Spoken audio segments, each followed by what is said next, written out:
स्वागत है। सरकारी स्कूलों के अतिथि शिक्षकों को बड़ा फैसला है। लोक शिक्षण भोपाल से आदेश जारी किया गया है। इन अतिथि शिक्षकों को हाल फिलहाल इनका ई अटेंडेंस के आधार पर जो सैलरी है, मानदेय है, वेतन है, वह देने के आदेश और इनके खातों पर कटा हुआ मानदेय दिया गया। किसी भी कारण से अगर अतिथि शिक्षकों ने ई अटेंडेंस नहीं लगाई थी तो उपस्थिति पंजी में जो सिग्नेचर थे, यानी विद्यालय पर अतिथि शिक्षक उपस्थित था और अतिथि शिक्षक ऑनलाइन ई अटेंडेंस न लगाने के कारण उनका जो है मानदेय काट लिया गया था। उस पर अब बड़ा फैसला आ चुका है।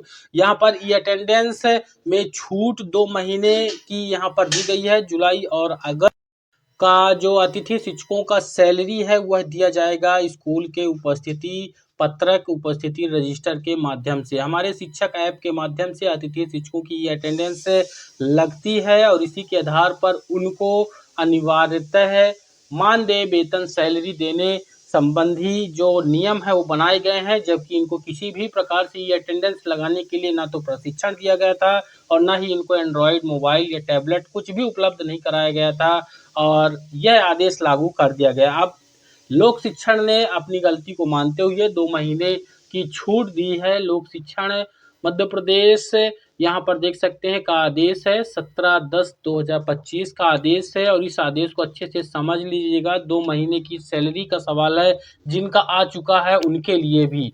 यहाँ पर यह आदेश प्रति में सभी संभागीय संयुक्त संचालक, जिला शिक्षा अधिकारी, विकासखंड शिक्षा अधिकारी और संकुल प्राचार्य के लिए जारी हुआ है। विषय है अतिथि शिक्षक मानदेय भुगतान विषय के 15/7/2025 के आदेश को संदर्भ में लेकर कहा गया है, उपरोक्त संदर्भित पत्र में शैक्षणिक सत्र 2025-26 में अतिथि शिक्षकों का मानदेय हमारे शिक्षक ऐप के माध्यम से ई उपस्थिति के आधार पर करने के निर्देश दिए गए थे।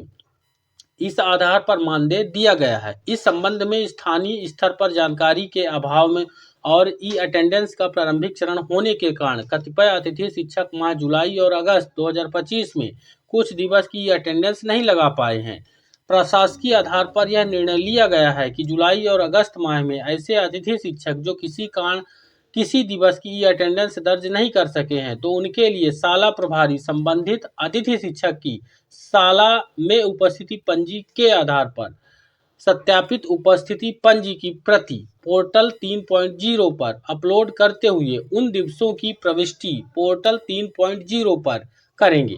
तदुपरांत इन दिवसों का मानदेय देयक पोर्टल से जनरेट हो सकेगा।